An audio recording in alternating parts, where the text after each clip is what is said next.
Welcome, Leah's. This is the April Lezing. Alright, in de maand van April, moeilijkheid voor een maag en een stier. Een maag en een stier, mensen gaan nou recognize wat gebeurt. Als jullie LEEUW is in een relatie met de stier, problem voor een stier, problematic situatie komt op voor een stier. De rechter staat stevig in zijn schoenen over een situatie met de stier. Het is een zeer positief maand voor jullie LEEUW vanwege de jullie LEEUW's hebben de twee wijsheid energie. Het is de uil en de wel. Wijsheid energie, oké. Het is een maand van wijsheid. Het is een maand van wakker worden. Het is een maand van je gaat op zoek naar de wijsheid over een situatie. Over hoe moet je omgaan met de situatie, oké. In je huis, je hebt mee te maken met de corporation institution. Je hebt mee te maken met de stier en de maag. De rechter komt keihard op een stier en de maag. De rechter recognize dat een maag en een stier hebben iets gedaan dat was niet door de boek teken. Een jong scorpion jongetje. Oké, mensen nou is nou van op de hoogte. Dus in de eerste week, Ram laat je geen liefde aan jou. Vanwege door een ram is nou gepakt.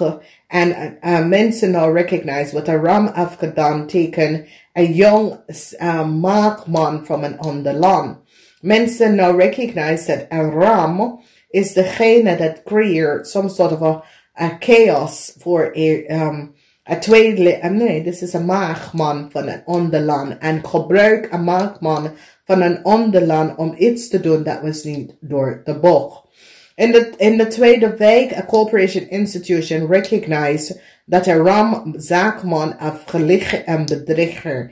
En hoe een ramzaakman in het verleden krijgt een nieuw start, is een tweeling of een maagman in een ander land te verbruiken liggen tegen deze persoon om documentatie en informatie te access en gebruik het. En mensen nou komen achter omdat deze maag is nou in een heleboel problemen. En deze maag recognize dat een ram have hem of haar gebruikt om iets te doen dat was niet door de boek. Dus nu maag is nou in een heleboel problemen gekomen. En maag en een stier is in een heleboel problemen gekomen. De geheim van de maag en een stier is nou uit. En mensen in authority nou recognize dat een ram was hier de achter. De ram was degene dat gebruikt deze mensen. En het is zoiets als een ram van een ander land gebruik alleen jonge mensen dat is in problematic situatie of have issues met zichzelf en gebruik ze tegen andere mensen om dingen te doen dat was niet van toepassing. En nou mensen gaan nou recognize dat deze ram have deze mensen kan manipuleren. En mensen in authority, omdat as you recognize, mensen in authority nou recognize wat is gebeurd. Dus een ramman, mensen gaat recognize hoeveel geld een ramman of een stierman heeft verdiend door de verbruiker van een stemboekpersoon. Data of informatie, oké? Omdat het is zoiets als deze ram verkocht deze stiermaker stemboek en geef aan de mensen een nieuwe start met de stiermaker stemboek data en informatie. En nu mensen nou recognize wat deze ram heeft gedaan. Moeilijkheid voor een maagmensen. Een maagmensen hebben data en informatie aan een tweeling gegeven. Dat was voor een scorpion jonge man. En mensen in de rechter nou recognize. En ik zie dat een rechter gaat echt keihard tegen een maagman voor wat een maagman heeft gedaan. Omdat de rechter nou recognize dat een maagman was either on a computer or a telefoon en access data en informatie en hebben het doorgegeven aan een tweeling. En mensen nou recognize wat ze hebben gedaan. Als stier probeer some sort of a nieuwe start. door de verbruiker van data en informatie dat was geaccessed of doorgegeven. And this is like data en informatie tax belastinginformatie van Istanbul. En gebruik het om iemand some sort of a news story te geven. En dames en heren, het is een verschrikkelijke situatie dat is aan het gaan. Oké? En de situatie, niet alleen cybercrime is in Nederlands, maar het is dat mensen, ondernemerschap is gebruikt door andere mensen. Het is dat corruptie is in organisatie dat je zal het niet verwacht, oké?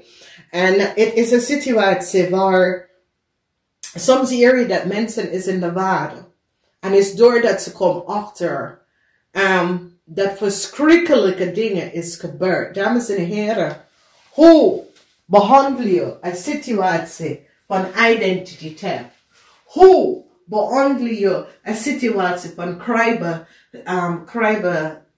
cybercrime? Dames en heren, daar is een netwerk van criminal organisatie. En ik heb het aan jullie verteld, omdat we 2,5 jaar is zit in de Verenigde Staten. En op de eind was dat de mensen zijn leven beroven. Oké? En dat is de reden wat iemand uit mij adviseert om uit Florida. Oké? Dames en heren, als je hebt iets en iemand wil het, maar dit is te ver gegaan. Hoe zijn deze mensen in Nederland terechtgekomen? Oké? Daar is corruptie in Nederland.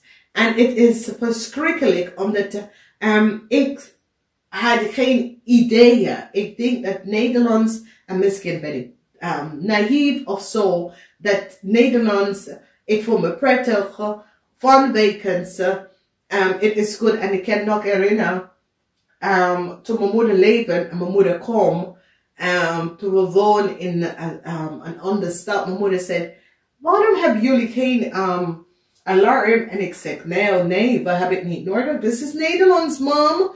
Die stelen mijn fietsen. Nou, wat is gebeurd in de laatste jaar van 2012? En ik weet het niet, maar van 2012 is wanneer we beginnen om te zien. Maar mijn vraag is dat, wat gaat gebeuren naar...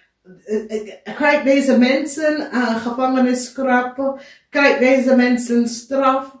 De dader en de slachtoffer. Wat gebeurt bij deze dader en slachtoffer, dames en heren? Omdat veel mensen is door sommige mensen durven niet uit zijn huis te gaan, of durven niet zijn telefoon aan te zetten, of durven niet zijn computer aan te zetten. Wie betaalt voor de schade en de daden? Het is een vraag, dames en heren. Dus, ik zie dat Nederlands overheid gaat echt werken met ander land. We hebben oorlog nu. En er is just zoveel dat zit om te gaan. En deze criminele mensen moeten echt opgepakt worden. Oké? En ik zie dat... Weet je, er is een vraag aan mijn kind. Weet je, het is een situatie waar het is zo slecht. Want toen ik was in de Verenigde Staten, ik moet maatregelen nemen, zodat het was niet gespreid in Nederlands. Oké? Ik loop met mijn Nederlandse documentatie en als ik op mijn werk, het is in mijn tas. En het is gelukkig dat ik draag altijd een grote tas. Omdat toen ik leef in de Verenigde Staten, door schoenen, sportschoenen, en ik heb altijd een grote tas. Dus, dames en heren, het is nou in Nederlands. En ik vraag de overheid om een groot data-opburgcentrum in plaats van Google gaat het billen voor ons. Maar dat wij als Nederlands en alle data wordt daarin gezet. Voor ons als Nederlandse burger. Omdat het is echt verschrikkelijk. Dus moeilijkheid. En ik zie dat de rechter gaat nou, omdat het is een tweelingman, gaat nee, zeggen nee. Nee, de kreet moet al het geld even teruggeven. Jullie leiden dat neem geld op, dat was niet van jou. Je moet het teruggeven. En ik zie dat als schadevergoeding wordt betaald. En dames en heren, voor deze schadevergoeding wordt betaald aan deze Scorpion, je moet echt de echte mensen zien. En zijn bankrekening even opschrijven. En niet laten iemand anders vertellen over bankrekening. En dat is het, dames en heren. Verander nooit je bankrekening. En ik vertel je waarom. Als iemand wil je iets verkeerd doen, die kan dat gebruiken bij jou. En ik weet mijn reden. En dan onderkeer leg ik ook aan jullie. Maar het is verschrikkelijk. Dus een tweeling en een rechter gaat even keihard tegen een maagman. Voor wat een maagman heeft gedaan. Omdat een maagman had soms soort van spyware op iemands computer gezet. En dit kost, en dames en heren, het kost me. En het kost mij, maar aan de ondernemer, heel veel. Niet alleen onze identiteit, maar ook onze gezondheid. Dus dames en heren, bescherm jezelf, oké? En zoals we bekijken, Ram stuurt en laat geen liefde gestuurd aan jullie LEEUW-man, omdat deze Ram nou recognize, dat jullie LEEUW-man recognize dat deze Ram had de waarheid niet gesproken. Het is niet waar wat deze Ram heeft gezegd. Moeilijkheid om met een ram geld terug te krijgen. Een maag en een stier is nou een heleboel problemen. Omdat de maag en de stier was degene dat geven. Een tweelingvrouw heleboel documentatie en informatie. Een nieuw start komt voor Istanbul omdat mensen gaan zorgen dat jullie ram, family en crave terugbetalen Istanbul voor alles. Omdat ze is nou achtergekomen aan jullie ram zakenman heeft gebruikt een contractual overeenkomst voor Istanbul om aan jullie some sort of a new start te krijgen. En nou een maak mensen nou recognize dat ze was verbruikt en was door gelogen dat wat een kreef afgezet en een ram afgezet was niet waar en dat ze hebben ze doorgespeeld en gedraaid om iets te doen. Dat was niet van op de goed van aarde. En nou, ze zijn nou in problemen. Een schade is aangebracht aan een vrouw en haar kind. En ik zie problemen, heel veel problemen komen op. Jullie vrouw dat hebben een kind, dat is een tweeling. De kind gaat kiezen om met zijn vader te gaan wonen. Oké, dus het is een kwestie van acceptatie. Weet je, de kind is groot genoeg om te weten, het is niet zo leuk, maar deze kind heeft zijn eigen, ja, hij wil zijn eigen dingen, dus laat ze even met zijn vader. Een stier komt nou uit en een stier krijgt een nieuwe start. Dus als een stier was in de gevangenis, hij nou wordt gerehabiliteerd en hij krijgt some sort of a new start. Dus jullie leervrouw, deze tweeling kiest bij zijn vader te gaan wonen. Het is zijn beslissing. Je kan niet bepalen. Oké, this is wat hij wil. For whatever the reden is, het is wat hij wil. Dus je moet gewoon accepteren hoe het is. For the rest, new career start for jullie Leo's a corporation institution nou recognize dat een kreeg neem heel veel geld dat de stiermaker of stembok moeten gehad. En ze nou recognize dat een stier have de geld genomen. Mensen nou recognize wat precies is gebeurd. Oké. Nou, dames en heren, het lijkt zo een fijne maand. Namaste, tot volgende keer.